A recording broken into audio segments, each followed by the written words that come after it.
I guess, in the DB Cooper case is the flight attendant Tina Mucklow. And Tina's kind of been a lightning rod for a variety of reasons. And because of her reticence to speak about the case publicly, and some of her actions and behaviors after the case, there's kind of been an air of suspicion regarding Tina. Not necessarily that she was involved, but just some odd behaviors. And I think Bruce can probably elaborate on that, and you know, there's suggestions that maybe Tina was, you know, somehow involved. There's, of course, the coincidence that the money was found on a Tina bar, and obviously her name is Tina Mucklow. So, Bruce? Happy to. To begin, I don't think Tina's involved in the skyjacking in any criminal way. Her behaviors have to be divvied up into two different sections. There's the old Tina and the new Tina. The new Tina is in a new movie, and it's about her. And we talked about that a little bit. The story is titled Nod If You Understand. It's being filmed. The producers are Joey McFarlane and Dawn Burchwell, who are A-list producers. Joey has won an Academy Award for being the producer of The Wolf of Wall Street. So, and Tina has spoken publicly about her experiences in the last couple of years, selectively. She ain't talking to me, and she ain't here, but she talked to Rolling Stone magazine at length. The old Tina is the mysterious one, and there are parts of her life after the skyjacking that are not known, at least not known to me, and they're not known publicly, and I don't know anyone who's able to really fill in some of the gaps of where was Tina and what was she doing. Initially, right after the skyjacking, she got interviewed by CBS TV News a lot, and they're in YouTube clips now. And you can see that she's articulate, she's comfortable in front of a camera, and her compassion for the passengers and for humanity in general is extraordinary.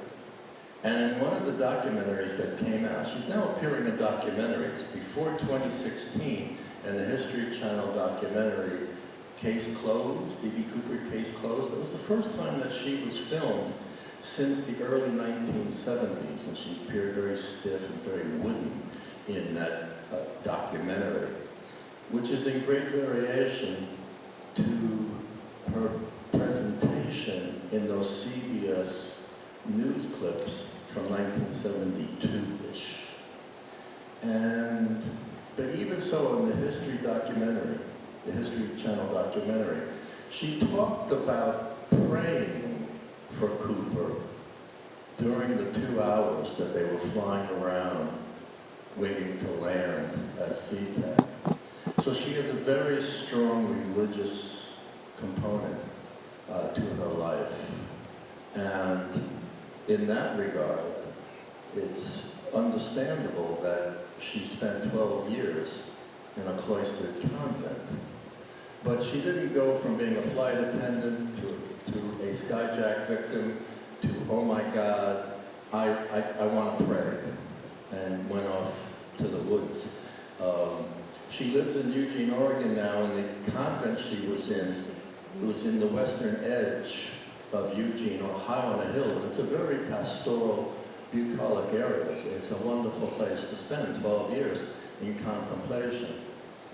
But before she went to the convent, she spent apparently a large part of 1979 in a long-term health facility in Gresham, Washington. And why she was there, I don't know. She was a patient. Initially, we thought, those of us who were trying to find out more about Tina, we found out that she was associated with this particular facility. We thought she worked there, which we thought was surprising since Gresham was basically just down the road from PDX, from the airport where she was skyjacked.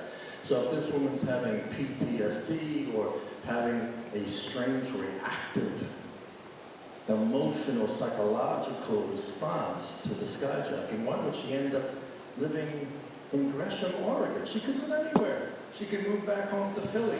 She could move back with her friends and crew members and colleagues from Northwest Oregon, where she was living up in Minneapolis. Or she could live down in San Diego with her sister and her brother-in-law, who was an FBI agent. But no, she came back to Oregon? Really? What's that all about? So those are the mysterious elements. After she left the convent in 1991, she stayed in the Eugene, Oregon area, apparently. We don't know exactly what she did those first few years. She got a degree, and she ended up working in psychiatry. She works in an outpatient clinic, or did until recently, and apparently was very successful and spent a couple decades working as a therapist. So there are many side elements to Tina. And not just the people that were on the airplane that night, but throughout the entire case. And I think one of the most interesting characters is a gentleman by the name of Earl Cossey. And Earl Cossey was basically the FBI's go-to man in regards to parachutes. He was the one who provided the parachutes, allegedly, and was kind of a, I guess, ornery guy would be a good way to describe him. He was, again, he was a character. Unfortunately, he met an untimely demise. He was actually murdered in his home. I believe it was his garage. And that's an unsolved murder. And of course, the Cooper community, being the way it is, immediately thought, "Ooh, somebody's trying to silence Earl Cossey."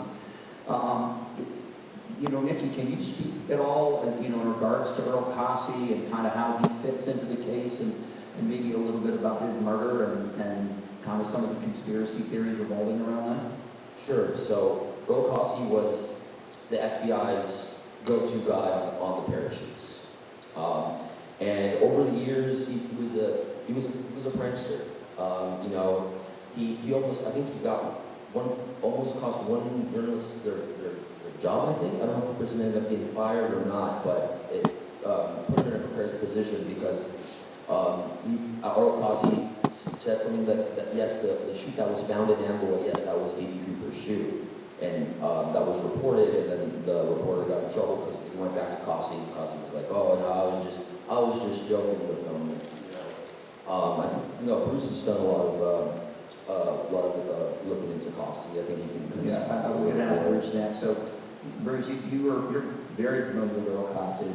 I almost got arrested covering the murder. And I think you probably, of anybody here, has the best insight into his death and his murder. Can you speak a little bit about that? Sure. Earl Cossey was apparently bludgeoned to death in April of 2013.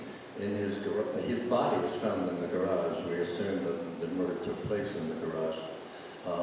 In terms of almost being arrested, the day after the murder, I was the first journalist on scene, and there was no crime tape set up anywhere.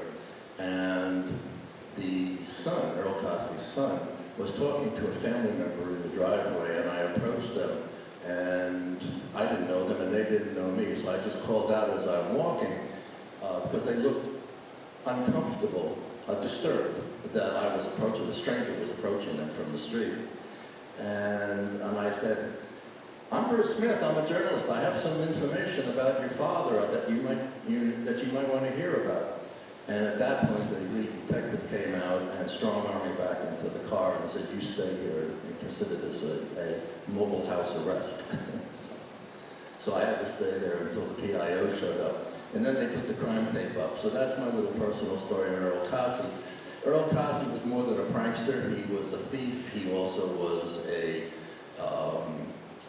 disturbed man, and he was a liar. And he lied to many people. He lied to me multiple times. I had many interviews with him, and his information, I think any information at this point that he's ever given in any statements, he loved the DB Cooper story in the world. He would walk his way onto, unannounced and unsolicitedly, into filming shoots and documentaries and would just hang out in the shadows trying to be part of it. He walked his way into the case by, quote, presenting himself to the FBI the Friday after the skyjacking and started talking about the parachutes, and then the FBI quickly, right after that, hired him as a consultant. Initially, Kasi said Cooper survived, it was an easy jump. If he had 5 or 6 different training jumps, he would have made it fine, it's no big deal. He told his family the same thing, and initial media reports reported that Kasi said that Cooper probably made it. Kasi switched his tune 180 at some point shortly thereafter and said Cooper didn't make it, he's dead, he cratered in the ground, he didn't know what he was doing, he was a rougho. Reading between the lines, no one has ever said this, there's no documentation that I've been able to find, but it is my speculation that Kasi was more than a technical expert on parachutes. That Kasi was part of the FBI's effort to spin the story, and Kasi provided the FBI with plausible technical details that would explain why Cooper 302s, the 2 packing cards for main shoots, were found on 305 in Reno. One was the packing card that was in the shoot that was not used, that's now on display at the Washington State Historical Museum in Tacoma. And the other shoot, the other packing card is believed to have been from the shoot that Cooper actually jumped with. Both packing cards indicate that both shoots were Pioneer rigs with Steinfeld 26-foot conical canopies inside. So that's the current understanding. It's not widely accepted in the investigatory community, but that's my understanding. And that certainly is the perspective that is pronounced by the fellow who calls himself Flyjack, who I consider to be and his eyeballs are a lot stronger than mine, and he reads a lot more 302s than I have the physical capacity to. And I nod to those who have read 302s much more than me and have much more detailed information from the official documentation trove. So Bruce, with that said, you know, as far as Kasi being maybe a useful idiot in terms of the Yes. FBI, do you think that his death, his murder, was in any way related to the DB Cooper case? I believe that, and a lot of other people believe that. It's the question of loosely lip-sync ships. That it's plausible that Kasi was eliminated by some puppet master who said, we gotta keep this story quiet. This story that Cooper really didn't know what he was doing and he's dead. So there's nothing to see, folks. Keep moving on. And Kasi knew how that narrative was developed, who was orchestrating it, who had approached him, who was writing the script. So Kasi had inside information into the FBI's decision-making on their public pronouncements.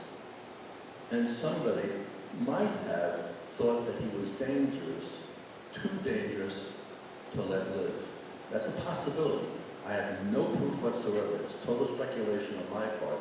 But reading the tea leaves, if I had to make a bet on how come Kasi's dead and not sitting on the stage talking about the parachutes, I would say that's why he's not here and his body's in the ground. So obviously Eric is out at Tina Bar, and along with several other people. And the Tina Bar money find has been one of the most, perhaps the most perplexing part of this case, based on where the drop zone was versus where the money was found. The person who found that money was a young boy, Brian Ingram, and there has been rumors. In fact, I was speaking with a gentleman just recently this weekend, and there has been suggestions that perhaps the money was planted. There are suggestions that Brian's father was in on the planting, that he was paid to bury the money there, and then told his son, hey, you know, why don't you run over there and make us a fire pit? And the son kind of wiped away the sand and found the money. Do you guys have any insight into any of the conspiracies involving the Tina Bar money find and Brian's father and Brian's discovery of it? Sure. This is the scenario that Tom Colbert has been pushing through 2 documentaries, that the money was planted by the Rackstraw people. And I discount it completely. The money was found in February, yet it has summer-only diatoms on it. How does that happen? And Colbert doesn't even want to talk about it, let alone explain a scenario how that's possible. So I've talked to Brian. He was at the 2011 conference, spoke extensively on his find. He's never mentioned his father, telling him, you know, look over here, buddy, you know. I know that the father said what he said, that he directed his son in the Colbert directed documentary, the 2016 History Channel DB Cooper Case Closed. I know that the father indicates that this was orchestrated, the find was orchestrated in some fashion, but I discount that. I don't know the father, I never spoke with him, but it doesn't pass the smell test for me. Nicky, you got anything to add to that? No, I think Bruce got covered. Yeah. So we've been talking a lot about characters, right? The interesting characters that kind of orbit around the Cooper case. And one of those is a suspect, and I'm actually surprised that his name did not come up in the suspect discussion, and that's Ted Braden. Ted Braden was essentially a super soldier. And I don't have all of the details of Braden. I'm certainly not a Braden expert, but he entered the military at a very young age. He was described as an excellent soldier, and afterwards led kind of a mysterious life. And there's been some suggestion that because of his activities with very secret, The aft stairs could the 727 can actually take off with the aft stairs down. We know that now because it actually happened years later in the last flight from Da Nang, when a 727 actually took off with the aft stairs down and people hanging on the stairs, and it made it to its destination. I think a couple other things happened to the plane mechanically, but it still ended up getting to its destination. And with Braden's connections to the CIA, he might have had that knowledge about the aft stairs being able to be lowered in flight, because Southern Air Transport actually used the 727. They call it the Combi 727, and they actually did covert drops over China with it. right? And Bruce, you've obviously done a lot of research into that aspect of the case, and some of the very special forces involved, and some of the people involved in that, and why the government might want to keep this whole thing down low. Yeah, here's some of the political pressures. To back up, Ted Braden was part of an organization, a combat organization called MACV-SOG, which stands for Material Assistance Command Vietnam Special Operations Group. MACV-SOG were all 5th Special Forces guys from the Army that were mustered out of the Army in Vietnam and reassigned to combat duties under the aegis of the CIA. So Ted Braden worked directly as a CIA operative, along with hundreds of other soldiers who were all commandos. And they all fought illegally in Laos and Cambodia, and sometimes in North Vietnam. And the reason that was, and to do those kinds of missions, That's why they were taken out of the U.S. military and put into the CIA. It was for political coverage and plausible deniability by any of the politicians who were answering to the American public and saying, we're only fighting in Vietnam, we are not sending any troops into the surrounding countries, even though the Viet Cong and the North Vietnamese are out there, and that the war is bigger than just inside Vietnam. So you have this political hot potato that Ted Braden was part of. Plus you have Ted Braden's own personality. To call him a super soldier is very accurate. He was in constant combat in Vietnam for 23 months.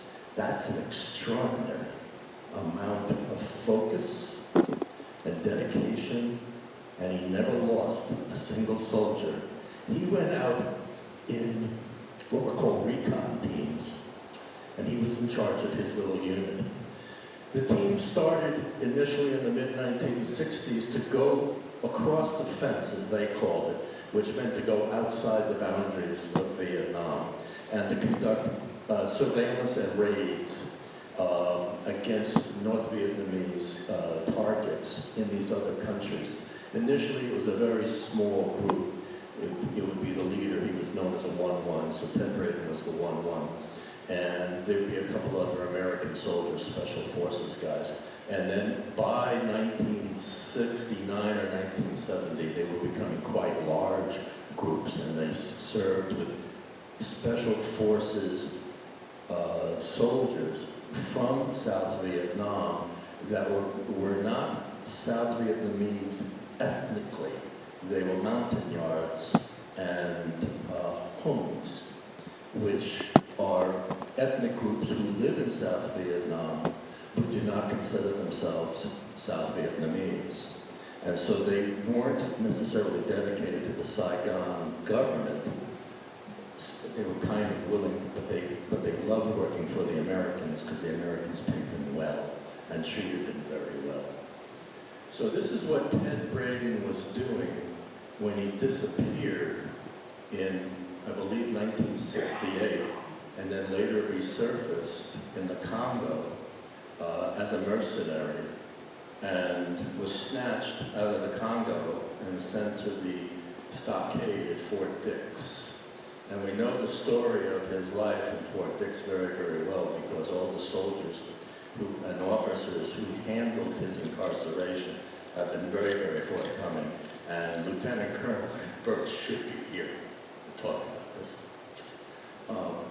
And essentially, Braden was released from confignment with full honors upon the direct order of General Henry Johnson, I believe, the Army Chief of Staff, who made a phone call to Lieutenant Birch and said, put Ted on the next train out of Dodge. Ted's life after that is very mysterious, filled with lots of criminal activity. Drew Beeson has written a book about this. Him and Nicky and others and Ryan, they're really jumping into who Ted Braden was. But when you talk to Special Forces guys, when you talk to MACV-SOG guys, they are absolutely convinced, to a man, that DB Cooper was a commando. He's one of us. As one guy said, if it looks like a duck and it quacks like a duck, it's a duck. Cooper was one of us. He did it exactly the way I would have done it. He was smart, well-priorities in terms of truth, justice, and the American way, and what's the right thing to do, and what's at top of the list is what is the greatest good? What is the greatest good for the greatest number? And if that means, and if this whole operation served the greater good, then we will protect Ted Braden or whoever. And I don't think it's Ted Braden, but I think it could be somebody like Ted Braden. And a lot of people in this audience have come up to me over the last couple of days saying, you know, would the government not protect him, but exterminate him because, again, like Kasi, loose lips, sink ships. He did the job for us. Yeah, he's a great guy, but we got to take him out because we can't take the risk that he's going to spill the beans to somebody. If not to us or the newspapers, maybe to the Russians. Maybe the Russians will hijack him someday and they'll stick him in a prison in Moscow and get him to confess and put him on a YouTube clip. And oh my God, we're going to have nothing but political chaos after that. So at that level, I think there's many, many considerations that factor into who lives and who dies. I have a question for you, but I'm not going to ask you yet. I'm going to ask you after lunch when you come back. But I'm going to open it up for questions here in just a minute. But before I do, I want you guys, each of you, to share your number one weirdest DB Cooper conspiracy theory. Wackiest, craziest, most outlandish conspiracy theory that you've heard or anybody shared with you. You know, Nicky, I'll start with you. I mean, do you have any conspiracy theories that you've heard that are just like totally out there? I'm just going to go with the classic, you know, the crew was in on it and DB Cooper didn't actually exist. I'm going with the Loki scenario. For those who have seen, a lot of you have seen the show. Okay. To give you the synopsis, so Loki has interdimensional capacities, and in the particular TV show episode that I saw, Loki is boasting that he was DB Cooper, and the reason why we haven't found him and nothing is known is because he disappeared interdimensionally from the plane and went back to his other time zone and planet or wherever Loki lives in the Marvel universe. That's my favorite. Great. So I'm going to kind of walk around, you know, how Eric did it. I think this is an aspect of the case that a lot of people are intrigued by and have questions for. So I'm going to walk around and just raise your hands if we could bring up the lights, actually. Anybody have any questions for Bruce or Nicky in regards to conspiracy theories or anything like that regarding the case? The property where that shoe was found. I know Tom also has great interest in that.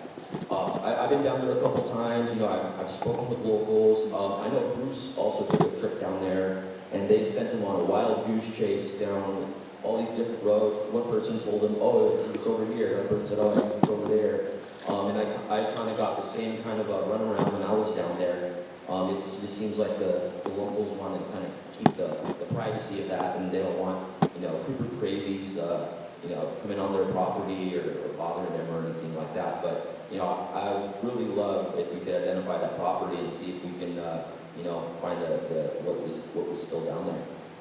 That may be one of the reasons why Larry Carr is not in the audience today or sitting on the stage, because he doesn't want to answer questions like that. Why didn't he dig up the rest of the parachute and see what was on the other end of those shroud lines?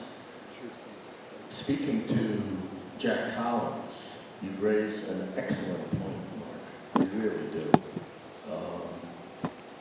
One of the difficulties for me in pursuing Jack Collins as a viable suspect is the son, is the family. Highly problematic. It's really tough to have a conversation with them. Emotionally very unstable, very, there are psychological impediments on the family. And the fact that the son was the one who discovered the brother who was the 727 captain who killed himself in the house because of something that had gone on with Jack. There's just multiple traumas, multiple layers of issues that just have to be worked through. And I just don't know how to pursue that. And the fact that there's no 302 about Jack Collins is another smoking gun, because The family says that the FBI did talk to them right away, that he was on the A-list of suspects. And he was interviewed like the next day, and neighbors and people that he worked with were calling the FBI saying, he's DB Cooper, you gotta talk to him. So, he was very visible, but there's no documentation. What other questions do we have from people? My voice is going, good grief, I'm going to sound like a 13-year-old boy here in a minute. Any other questions regarding conspiracy theories? Yes? Was there any 302 evidence that the FBI did disable one of the parachutes? Disable the parachute? Yeah, was there one parachute that was disabled? Intentionally? Intentional? Evidence-wise? Not that I know of. Maybe Cooper received, according to Cossie, Cooper received one of the reserves was a dummy chute that had a red X on it. But no, there's no 302 that the chutes were tampered with or messed with in any way. Speaking of that, I forget exactly who it was. I met so many people this weekend. There was somebody, maybe it was Ralph Homel's grandson, who said that they were certain that the dummy had intentionally been, in fact, I correct myself, I remember now, it wasn't anybody here. Bill Radicek gave a speech to the NWA Historical Organization, and in that, he says that he believes that the dummy chute was intentionally given, which seems foolhardy because the whole point of Cooper asking for the 4 chutes was to give the suggestion that he was going to take one of the crew with him. And if he actually had done that, and that person had used, a faulty chute, obviously that would be a great outcome. So it would seem very unusual that the FBI would want to do that. Yeah, it's my understanding that when they went to go pick up the reserves at Issaquah Sky Sports, I guess everyone had already gone home from the day, and it was just some gal that she didn't have any really parachute knowledge or anything like that, and everything was already locked up like in the lockers, and there was only, it makes sense that the dummy reserve chute wasn't locked up because it wasn't really valuable. So I guess she just gave the 2 chutes that weren't locked up that she could access. Right, and it was marked with a big X on the front as well. I think there's been some discussion of whether it was a red X or a black X, but it would seem to be pretty distinguished, be able to distinguish what's working and what's not. Other questions? Oh, yes. I just want to touch base on more government and things that, sometimes. Interesting enough, one of the commandos asked me that. He said, who knows? If Cooper was one of us, who knows why the command was given, why the decision to do it was given. It could have been to test the system. It could have been to test equipment. There was a whole variety of issues. It could have been a training mission, and which opens up the notion, did the wrecker jump over Clay Ellen actually happen? Is that a real event? And was that part of a larger orchestrated project or program? And then if you say, well, maybe, then that opens up the whole question of where MK Ultra fits into this, and mind control and stuff like that. Because Rekka talks about having his mind sculpted right after the skyjacking when the Vinnell Corporation came up to him and he went off to go on his grand escapade as a KGB assassin and a CIA operative and blah, blah, blah, blah, blah. So what does mind sculpting mean? To me, it suggests mind control, either through conditioning or pharmaceuticals or surgery or other kinds of means. So this operation, the DB Cooper skyjacking, could have been part of a very large program, but I have no specific information. Nicky, you were on a suspect not long ago, somebody who worked in the Nixon administration, and at the time, what was his name? Was it Halaby. Oh, Najib Halaby, yeah. Yeah. And I think he looked into him a little bit and suggested that perhaps the hijacking was an effort by the Nixon administration to kind of increase airport security, or something along those lines. You want to speak to that a little bit? Yeah, that was first brought up, I believe, by this guy by the name of Nat LaFoque. And he wrote a book about DB Cooper, and he found out that this gentleman by the name of Najib Halaby, former head of the FAA, said under that under the, I think he was appointed by John F. Kennedy as head of the FAA. And then at the time he was, I believe he was CEO of Pan American Airlines. But when he was working for the FAA, he was tasked with preventing airline hijackings. He was meeting with President Nixon just hours before the skyjacking. It's kind of interesting for sure, but you know that's kind of what it is. I'd like to piggyback on that very briefly and just say Himmelsbach in his book raises very, very briefly at the end of his book raises the specter that the DB Cooper skyjacking could have been, one of the motivations may have been to improve airline safety, because airline safety improved so quickly. It seemed to accelerate the process, and that safety was greatly enhanced in a relatively short period of time afterwards. So Himmelsbach is the one who raises that possibility right off the bat. Good question. Thank you. I asked Nick about it earlier. I always thought it was very strange how 9 years later, after this skyjacking, this 5-year-old kid finds this money buried in the sand and beside of the bar there. And if the money wasn't planted, what's the scientific theory as to how that money ended up there? Washougal River, which seems to be 20 miles away, it just seems so improbable that money was there and it was found on this 5-year-old. The size of that team bar, there's so much sand. I think we can kind of talk about that in terms of, I mean, obviously, as you mentioned, it's, 20 miles from the FBI drop zone to Tina Bar, and it seems virtually impossible for that money to arrive there from that location by natural means to Tina Bar. Do you guys have any idea at all? I mean, it's kind of like, connecting the dots. Do you guys have any thoughts as to how that money could get from point A to point B?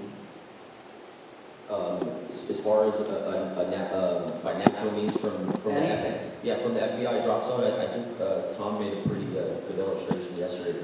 There's no natural way for it to get to the FBI drop zone to Tina Bar. I lean towards Eric's perspective. First, the plane was at the western perimeters of the Victor 23 airway. Cooper jumped and landed near Tina Bar and then buried the money at Tina Bar the night of, in the dark and in his confusion and haste.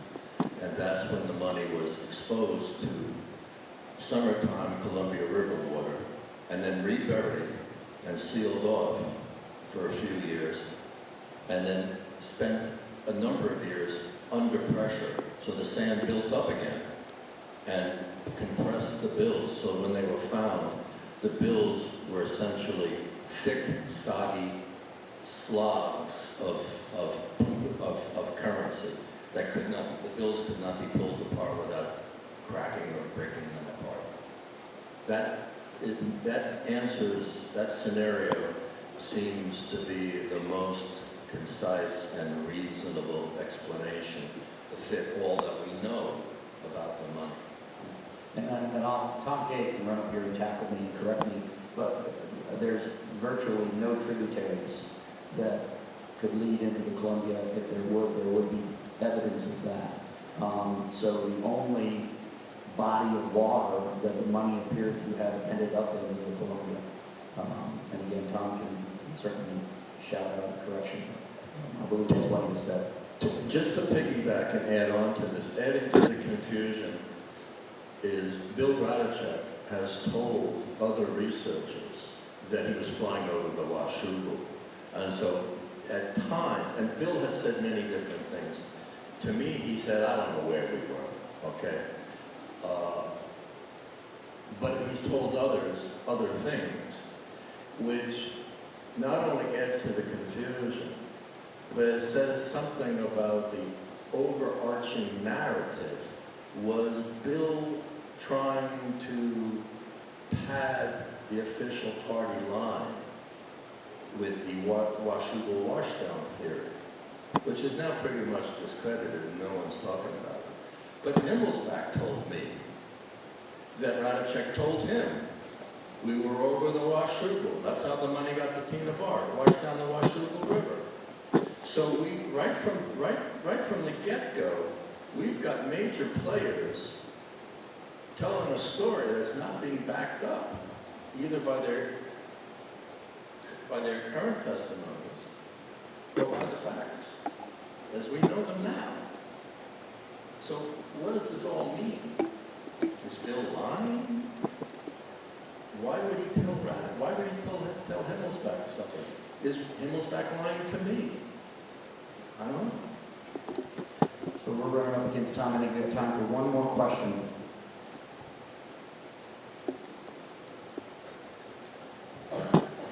I don't want to put words in his mouth, but Mark basically said that if you put the chute on and fell out of the chute that was used there, you basically fell out of the airplane and pulled the ripcord, you were going to be good to go. So my question is, why do we always elevate the skills of these people when normal people can usually pull the stuff off? I think that's a great point. I think I made a great case yesterday. I mean, you don't need to be, a Ted Braden. Yes, it'd be nice. I mean, and it does explain why, Cooper was so cool, calm, and collected, right? Because he would have had that type of experience. Because we do know Cooper was pretty much calm the entire time. He did lose his patience a couple of times, but he stayed very cool, calm, and collected. So I think that's kind of how, getting the cojones to do it, you kind of think, okay, you gotta kind of have to have that background, but it's not necessary. You can just pull right off and you squid, and that's all you gotta do is just be able to use your right or left hand and pull the ripcord. That's about it. Could you do it? Could you do what Cooper did?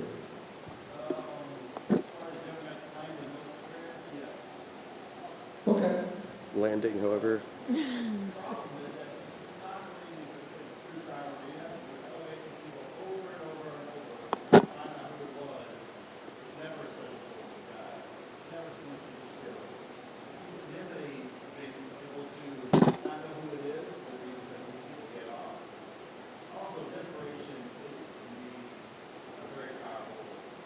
Love, baby. I support that completely. Desperation and anger are tremendous motivations, and you can walk through walls. So, Mark's got to say something. Mark, you want to comment? He's got it. I've actually talked to Mark online about this exact question: why are we always looking at suspects with all kinds of parachute experience when it doesn't seem necessary? So